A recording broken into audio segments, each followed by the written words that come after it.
మహారాష్ట్రలోని ఒక చిన్న గ్రామంలో సుహాస్ అనే పేరు గల జాలరి తన పత్ని శాంత, ఇద్దరు పిల్లలతో నివసించేవాడు.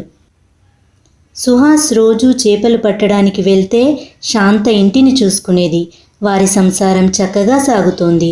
సుహాస్ అన్నాడు, నేను చేపలు పట్టడానికి వెళ్తున్నాను. ఇవాళ ఎక్కువ చేపలు పట్టాల్సి ఉంది. అప్పుడే మున్ని స్కూల్ ఫీజు కట్టగలుగుతాను. సరే, నువ్వు జాగ్రత్తగా ఉండు. అత్యాశకు పోయి నీ ప్రాణాల మీదకు తెచ్చుకోకు.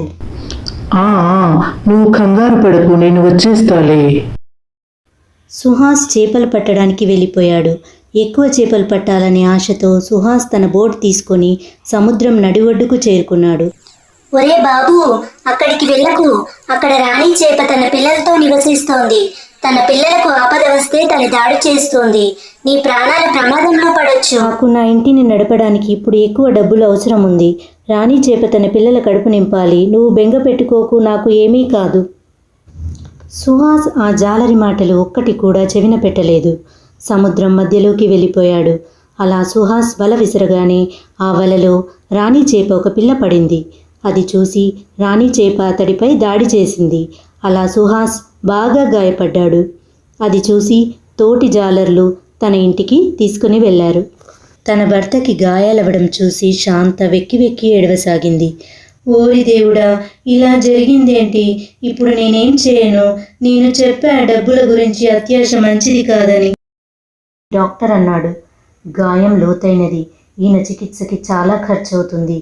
నేను ఇప్పటికి కొన్ని మందులు రాసిస్తాను. ఆ తర్వాత దేవుణ్ణి ప్రార్థించండి. సుహాస్ గాయపడి చాలా నెలలైంది. కానీ మందులు పనిచేయలేదు, ప్రార్థనలు కూడా. మీరు కంగారు పడకండి, ధైర్యంగా ఉండండి. భగవంతుడి దయ వలన మీరు త్వరగా కోలుకుంటారు. రోగం పెరుగుతూ పోయింది.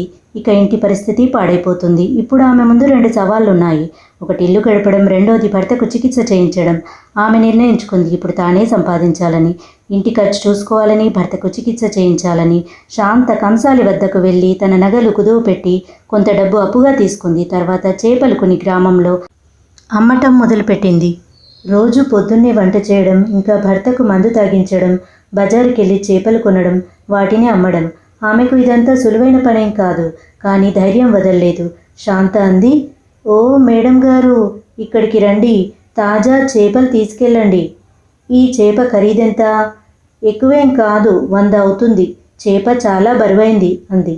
ఈ 90 రూపాయలు తీసుకొని చేప కడిగివు.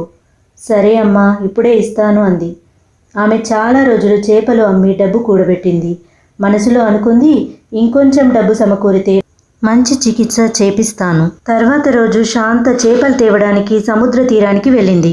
ఆమె చూసింది ఒక జాలరి రాణి చేప పిల్లల్ని పట్టుకున్నాడు. శాంతకి అర్థమైంది, రాణి చేప చాలా దుఃఖంతో కోపంగా ఉంటుందని, ఇప్పుడు ఇతర జాలర్లకు కూడా నష్టాన్ని కలిగిస్తుందని. అందుకు శాంత తను కూడబెట్టిన డబ్బుతో ఆ జాలరి దగ్గరికి వెళ్ళి రాణి చేప పిల్లల్ని వెంటనే కొనేసింది. వాటిని సముద్రంలోకి తిరిగి వదిలేసింది. ఆ పిల్లలు తన అమ్మ రాణి చేపను చేరుకొని సంతోషించాయి. తన పిల్లల్ని చూసి బంగారు రాణి చేప చాలా సంతోషించింది. కానీ డబ్బంతా పోయిన తర్వాత శాంత దుఃఖంతో ఆమె సముద్రం ఒడ్డున కూర్చొని తన భర్త వైద్యం గురించి ఆలోచిస్తూ ఉంటుంది. ఇప్పుడు నేనేం చేయాలి? నేను కూడబెట్టిన డబ్బంతా ఖర్చయిపోయింది. ఇక నేను ఇంటి ఖర్చులను ఎలా చూసుకోగలను? నా భర్తకు వైద్యం ఎలా చేయించగలను? అప్పుడే సముద్ర తీరానికి రాణి చేప వచ్చి అంది, దీనికి కారణం నేనేనమ్మా.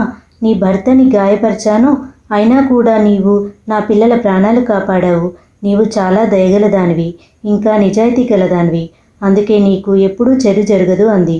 రాణి చేప తన నోట్లోంచి 3 ఖరీదైన వజ్రపు ఉంగరాలు ఉమ్మింది. ఇలా అంది, వీటితో నీ జీవితం అంతా ఆనందంతో గడిచిపోతుంది. నీ మనసులో ఏమాత్రం అత్యాశ లేదు. అందుకే వీటికి అసలైన హక్కుదానివి నువ్వే. శాంత కళ్ళల్లోంచి ఆనంద బాష్పాలు రాలిపడ్డాయి.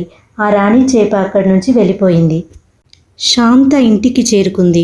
జరిగిందంతా తన భర్తకు చెప్పింది. అది విని సుహాస్ కళ్ళల్లో నీళ్లు వచ్చాయి. ఇలా అన్నాడు, నాకు ఈరోజు తెలిసొచ్చింది. నా అత్యాశ కారణంగా నాకు ఈ దుస్థితి కలిగింది. నీకు నీ మంచితనం, నిజాయితీకి బహుమతి లభించింది. ఇప్పుడు వీటిని అమ్మి మీకు మంచి వైద్యం చేయిస్తాను. మీకు త్వరగా నయమవుతుంది. శాంత ఉంగరాల్ని వజ్రాల వ్యాపారికి అమ్మింది. ఆ డబ్బులతో తన భర్తకి మంచి వైద్యం చేయించింది. మున్ని ఇంకా రాజు మంచిగా స్కూల్కి కూడా వెళ్ళసాగారు.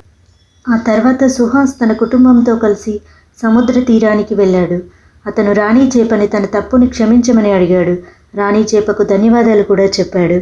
పిల్లలు, మనం ఈ కథ నుంచి నేర్చుకోవచ్చు. మనం విపత్తు వచ్చినప్పుడు ఓటమిని అంగీకరించరాదు. అత్యాశను వదిలి ఎప్పుడూ సరైన మార్గంలోనే వెళ్ళాలి. ఎందుకంటే ఇతరులకు మంచి చేసే వాళ్లకు ఎప్పుడూ చెడు జరగదు.